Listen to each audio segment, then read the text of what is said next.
Tyrant Terminator!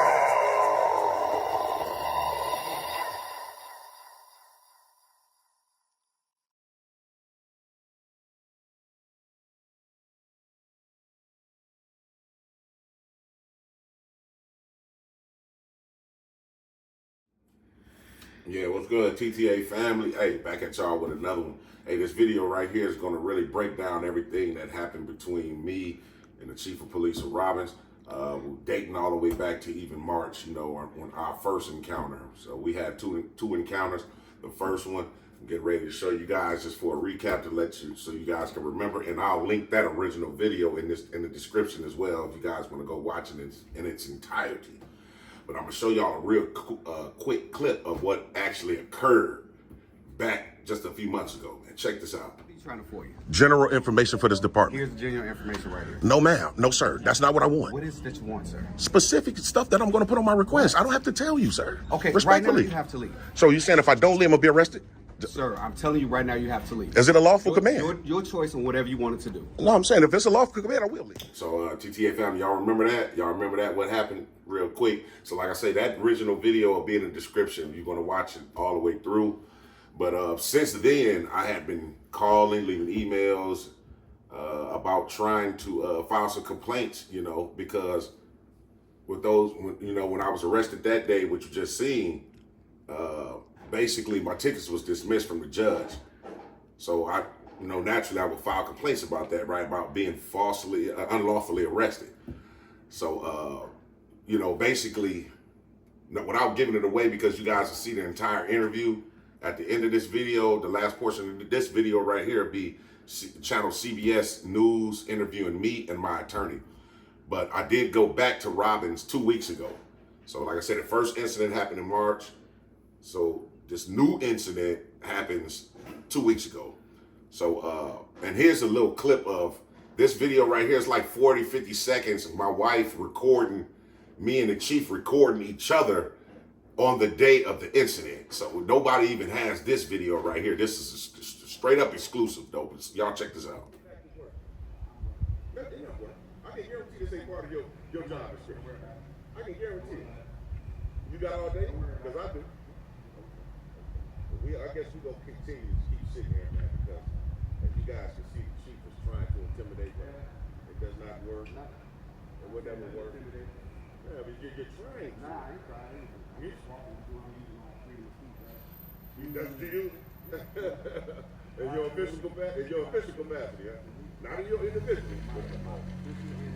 Oh, in both, you're in both right now. Okay. So we're going to get a pen right quick, man. We're going to try to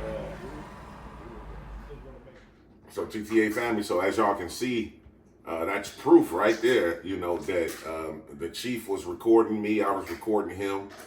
We actually was doing that for like 15 minutes, 15, 20-ish minutes in the lobby. But I went outside real quick because I went outside to get a pen. Like I say, for my wife, I'm going to ask her for a pen in the car so I could fill out the complaint, file a FOIA and everything that day, right? So things got out of hand right after that, and you guys will hear exactly how everything unfolded. Like I say, when you see the interview between Channel 2 News, me and my attorney. But this next clip, I'm going to show you real quick. The next clip is about the mayor. So the mayor had gotten wind and he watched the video of this incident. So I want you guys to pay attention to what he said and did after he found out. So this is 3 days later after the mayor found out, 3 or 4 days later, this is what he said. And some of his constituents or some of the people, some of the players that work for the mayor or whatever stepped up and tried to speak for him as well. Y'all check this out.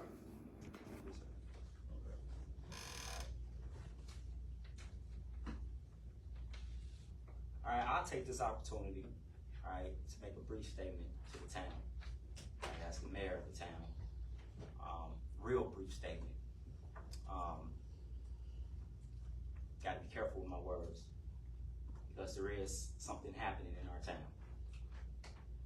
Okay, it deals with our police chief. Okay, and give me patience because I'm trying to dance around legal right now. Sean, can you help me out? I got my publicist here. You know, help me out, Sean, to make sure we articulate this the right way. Go ahead, Sean. Getting to the village board, Madam Clerk, obviously the mayor. On last week, our acting chief was engaged in a particular matter to which the mayor was apprised of the next day. 48 hours after that, the mayor made a decision to put the acting chief on administrative leave. No pay. No pay. 24 to 48 hours after that, the mayor made the decision, given that the acting chief served at the pleasure of the mayor, to remove that particular acting chief from the payroll. There is a professional and active search for a permanent chief that is underway.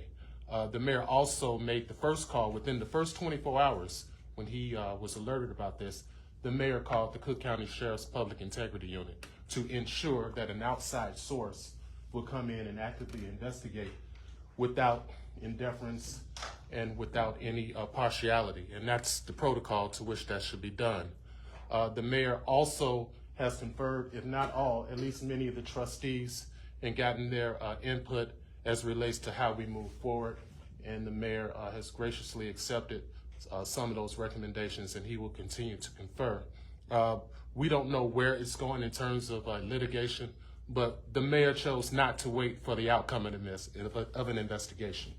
He saw fit the evidence to look at, and because that the acting chief serves, whether it was a permanent or acting chief, they serve at the pleasure of the mayor. The mayor, being a longtime Robbins resident, knows the pulse of the community, and he knows his own heart, and he chose to make that move. We didn't want to wait for a media outlet to call us. We didn't want to wait for the sheriff to find out happen chance. The mayor made those calls. And in my 37 years of doing this is the quickest that something like this has happened, because most times you put somebody on administrative leave and you wait for an outcome of an investigation that could go 3-4 months. But that's not what the mayor chose to do in this regard. He saw fit, he saw cause, and he took action. And I think the mayor should be applauded in that regard. And I also want to applaud the clerk and the village board for showing discretion in that time frame, because when you're dealing with employee matters, you know, these things are sensitive. So I think the entire village board should be applauded in that regard.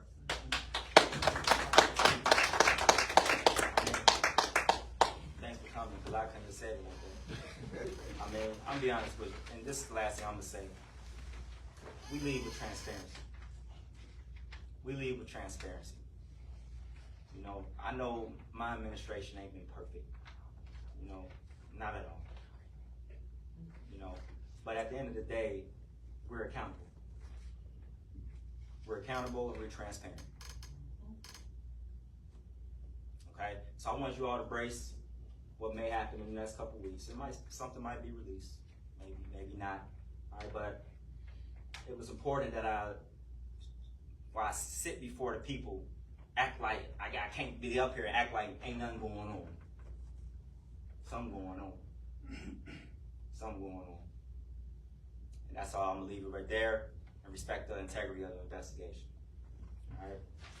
Mayor Board, I'd just like to make a comment that, Mayor, I appreciate your due diligence with this, because even though this was your acting position, but you came to the board, asked us for our advice. And that's what I respect most of you, that you did ask our opinion, and we made the decision together. Well, you made the decision, but with our counseling, helped you make your decision. And so I appreciate you for being open-minded about that and jumping on top of this as quickly as you did.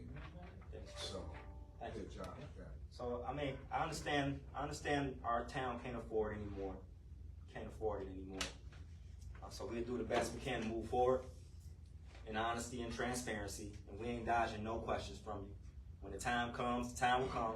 Sean will be back out here. The attorney will be out here too, and we'll address whatever we need to.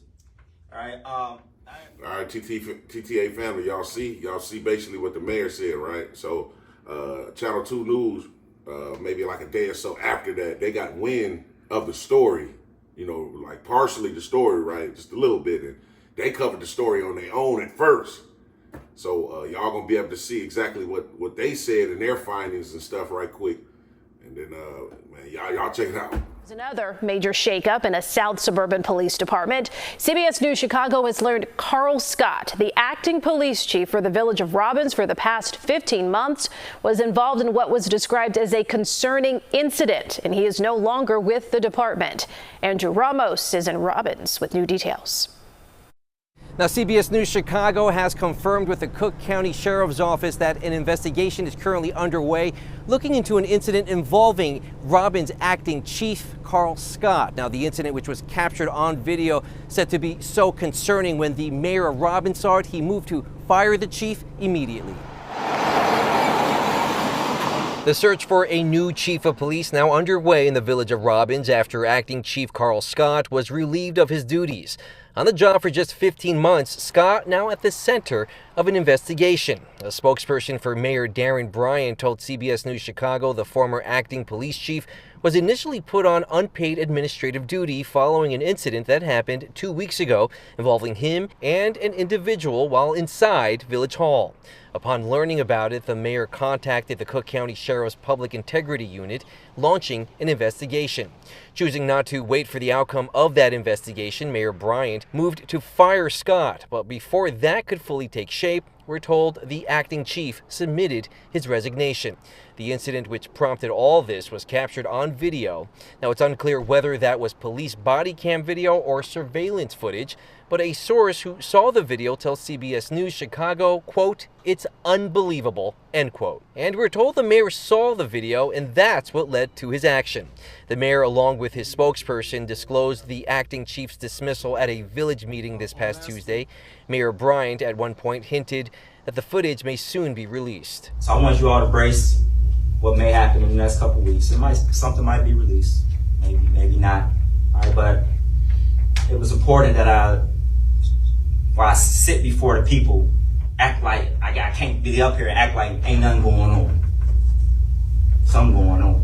This isn't the first time controversy has loomed over the police department. Scott's predecessor, former police chief David Shepard, filed a federal lawsuit against the village and mayor claiming wrongful termination. Shepard said he believed he was fired after filing whistleblower complaints against the mayor. That case involved directions Shepard said he received regarding a stolen car and fatal crash investigation. At the time, the mayor's spokesperson dismissed the claim, saying the former chief's dismissal was the result of the mayor wanting to go in a different direction.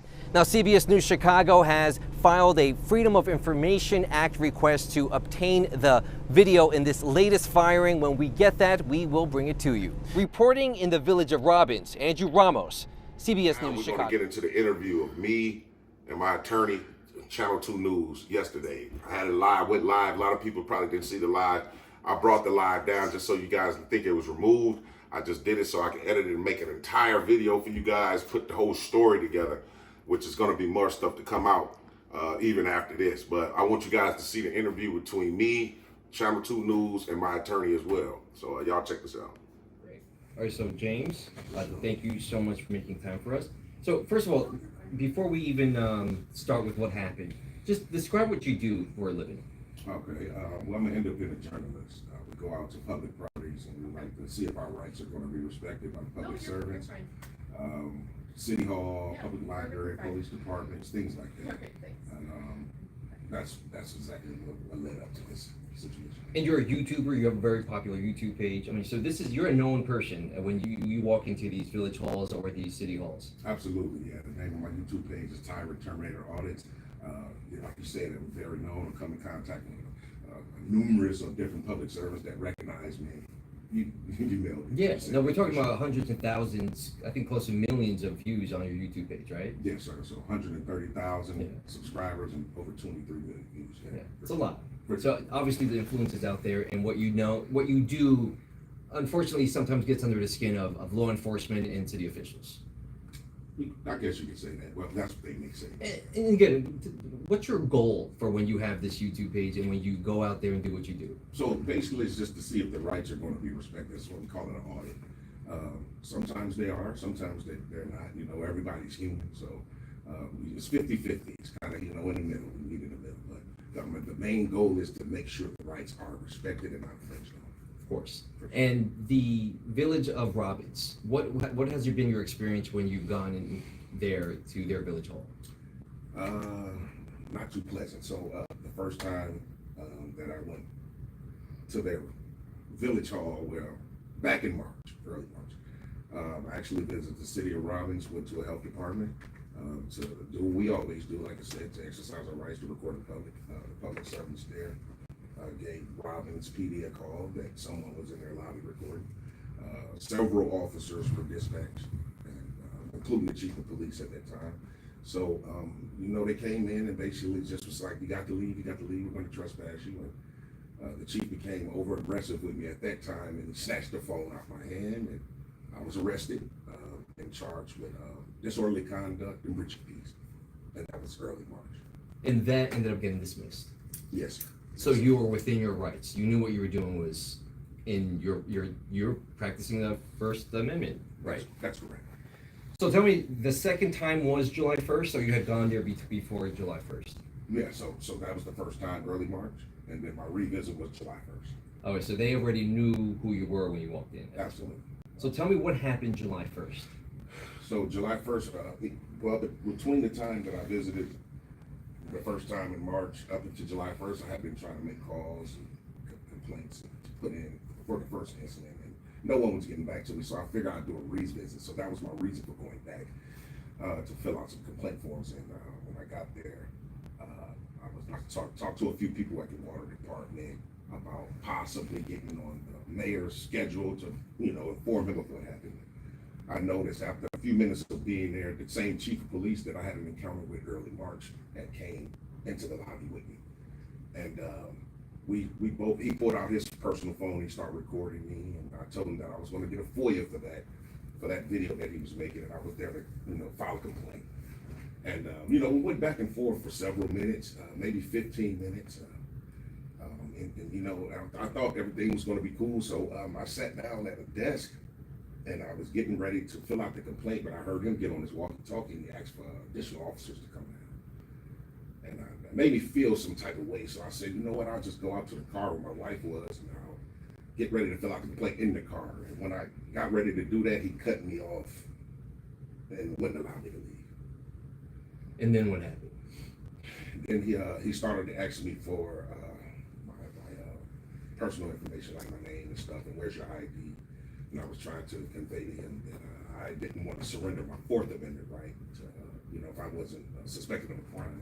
And he wasn't interested in that, so he said that, well, we have to go to the back so I can fingerprint you to see who you are. And I tried to comply with that because, I just wanted to comply. So I started to go back towards the back where he was, gesturing at.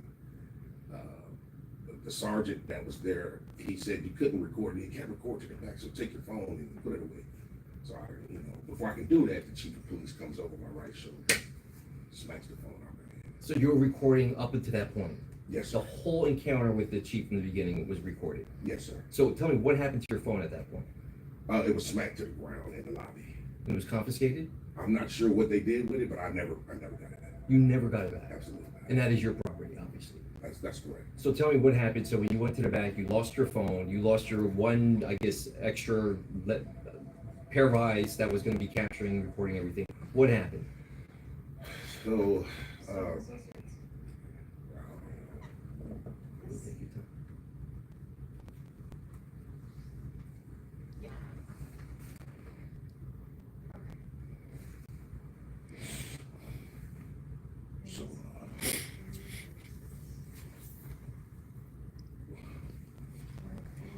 So he grabbed me by the back, slammed me up against the wall in the corner. And, he opened up this door to the back, and two officers with us, Officer Harden, Officer Sergeant Yates, and he took me in this room, slammed me down on like this little metal plate where you sit at. And it told the two officers to cut the cameras off. And they just started beating me. And that's hard.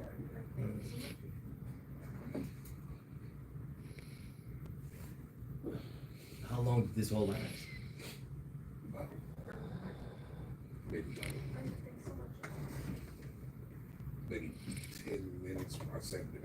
10, 15 minutes.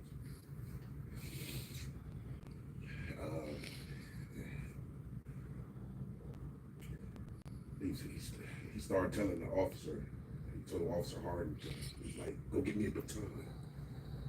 He started asking for a baton, and I started, you know, he was in my face. He was like, man, me you finna go back here and fight.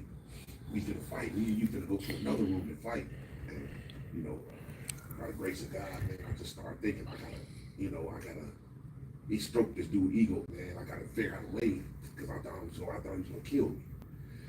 So I just started trying to agree with him. Like, you know, you're right, Chief. You know, you're right. You know, he started saying some racial stuff that didn't really make sense. But he was just unhinged and off the chain.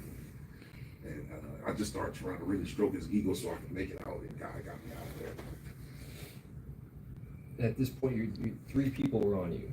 3 people were beating on you. No, so just the chief. Just the chief. Yeah. So then the 2 other officers, what were they doing? They just were supervising? Yeah, they was like Sergeant Yates was standing here and Officer Harden was sitting here. So you have 2 witnesses and the chief attacking you. Yeah.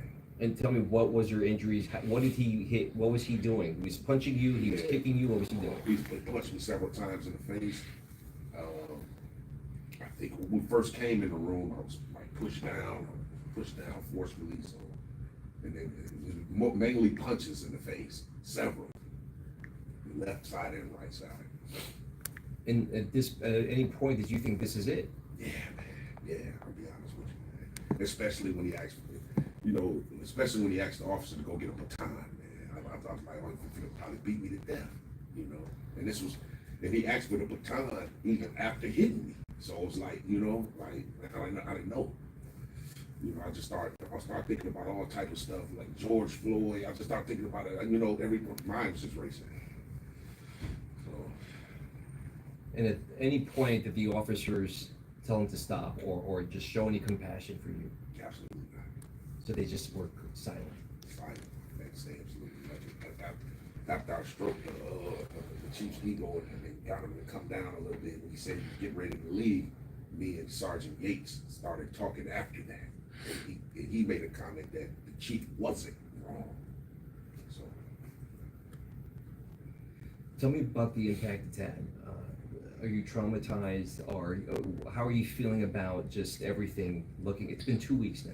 Yeah, definitely so, man. Like, you know, of course, like especially for the job that I do every day, I have to have encounters with certain people.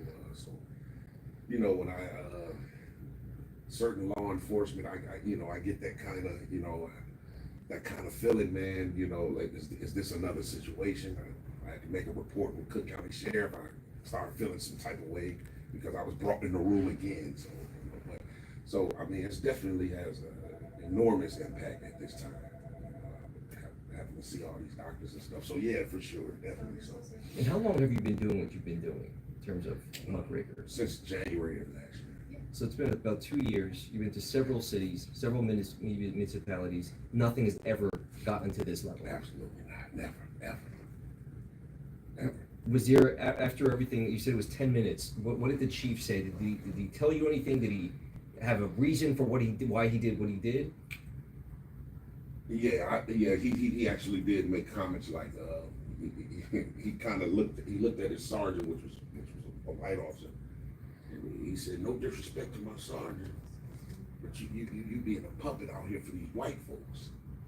And you know, and plus he was obviously, because we had a conversation about the tickets being dismissed from our first encounter, and he said that MFer didn't know what he was doing, talking about the judge that threw out my tickets. So that's obvious, you know, his reason.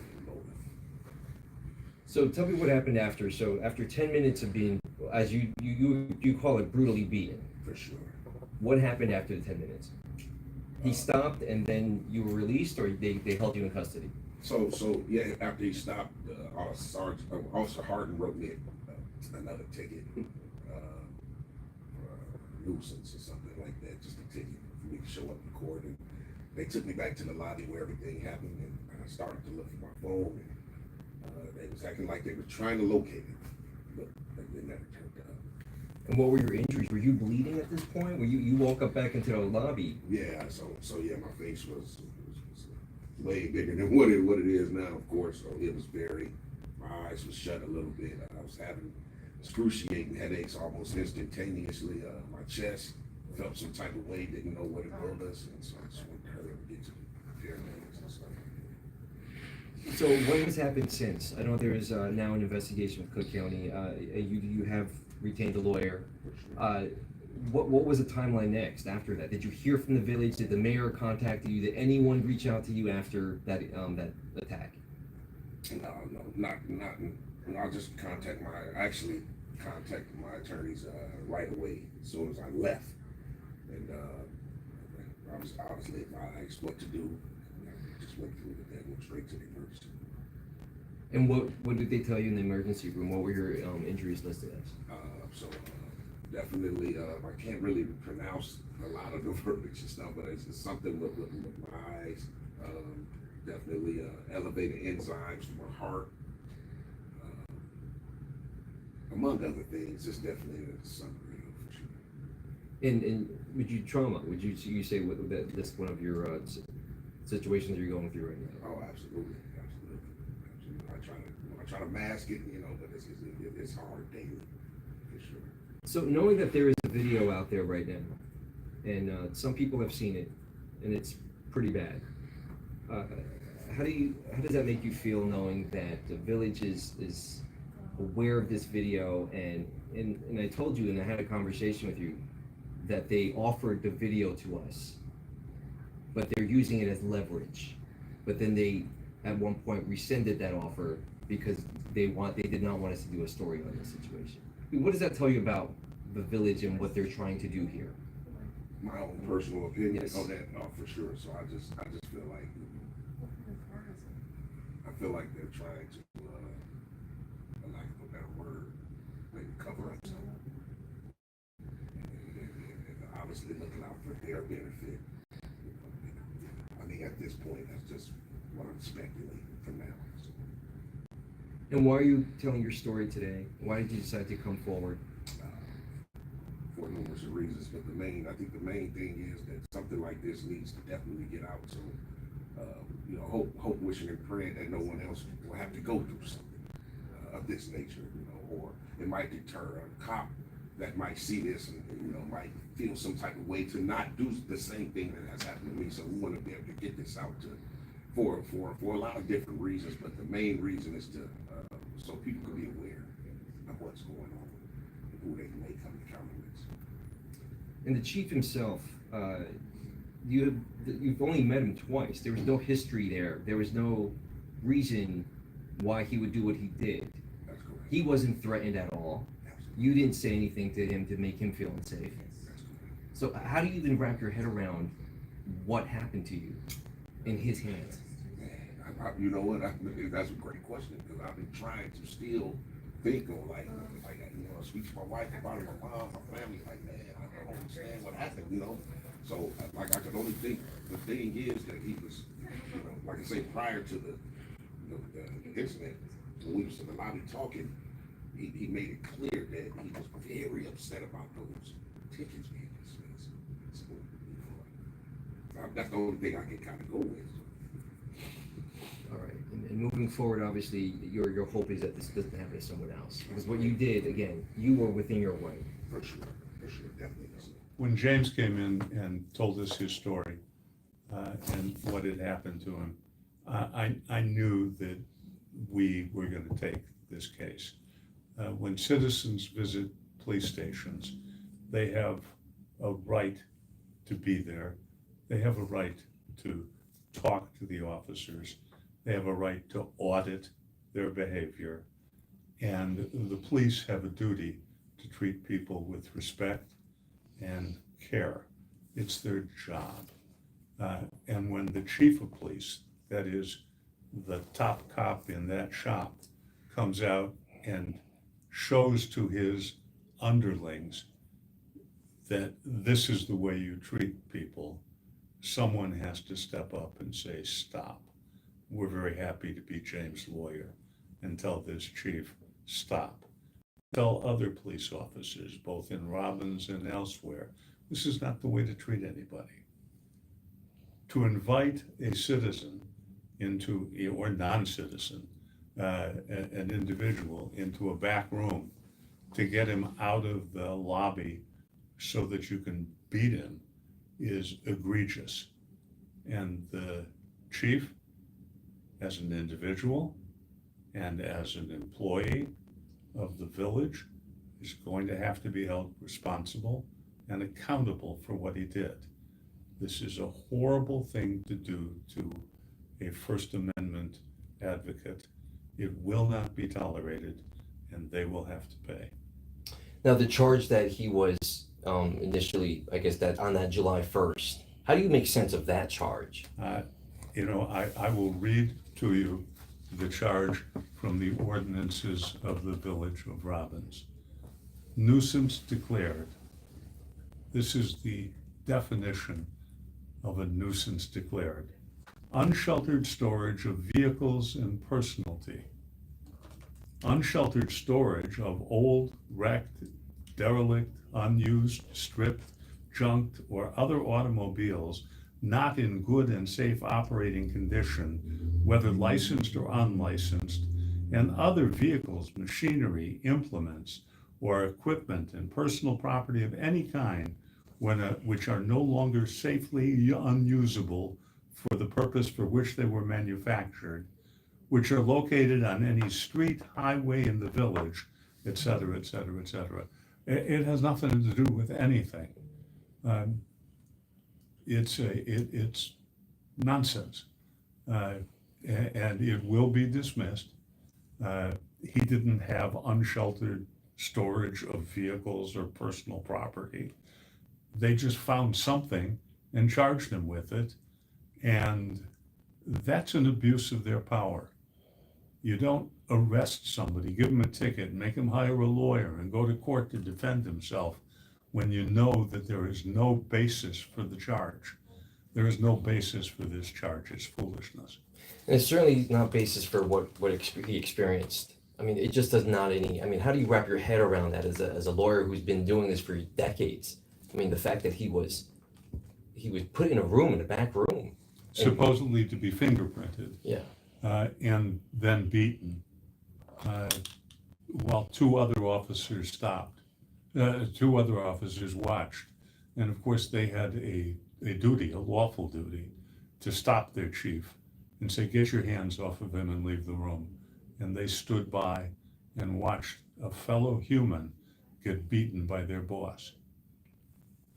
And right now, we understand that there is a video of this incident that the mayor was shown. A couple of other people have seen it.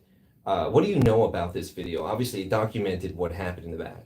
I know that it exists. I talked to an assistant corporation counsel that is lawyer for this village, and I'm going to get it.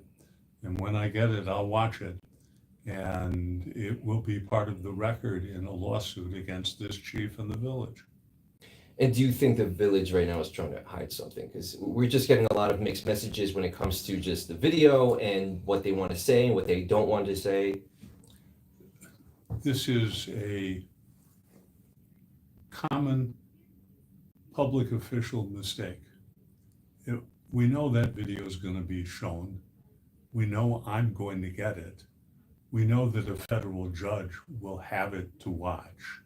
We know that a federal magistrate working with that judge will see it, and they can obfuscate, they can hide, they can run, but we're going to get it. It will be viewed. It will be part of James' record in federal court, and the appropriate people, whether it's a judge or jury or both, will have an opportunity to see it, detest it, and make them pay for it. And in terms of what James does for a living, this is something obviously I would imagine every lawyer is passionate about. I mean, in a way, you commend him for doing it because in a way he's making these public officials be better, do better. I mean, how would you view what he does for a living?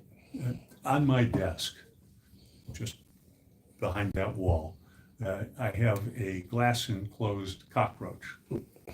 And I have that cockroach on my desk for a reason. Years ago, I was a graduate student, and I was living in graduate student housing. And I got up one night and went into the kitchen and flicked on the lights, and I saw cockroaches scurry under the stove and the refrigerator. Years later, I became a lawyer. And I realized that public officials are a lot like cockroaches. They scurry when you shine the light of day on them. The mayor may or may not try to scurry. This chief surely is trying to scurry, but I assure you the light of day will be shined upon them, and they, like cockroaches, must deal with it. Great. Thank you. Appreciate it. So y'all see that, right? So yeah, man, you know, I got two hungry powerhouse attorneys on this, man. You know, I'm forever grateful, thankful for God that I was able to put on my thinking cap and try to stroke the chief down from, you know, possibly even trying to, you know, unalive me, you know what I'm saying? Because, you know, that's how I felt at the time. And to be honest with you, know, I'd never been in that type of situation. So I was honestly afraid, you know what I mean? Moving forward, though, you guys can see that we're just not going to allow this to just be gone and let it go and things of that nature. I'm here to stay. Like, I got the same attitude as when I first started. We're locked in for the long run. TTA is locked in for the long run. I love We the People, and I love all you guys for the support. I've read several comments on the lives, man. I appreciate you guys wholeheartedly. I love you guys. Hey, we'll be back live too this Sunday, 2 p.m. Central. You can call in and still holler at TTA. We ain't going nowhere. We will be getting justice. You can rest assured that. You guys stay in tune because we're still waiting on the body cam footage too. I know it's going to be very disturbing probably to watch, but as soon as we get it, I'm going to release that as well. So until the next time, man, y'all make sure y'all stay tuned, and I love you guys wholeheartedly. Gone.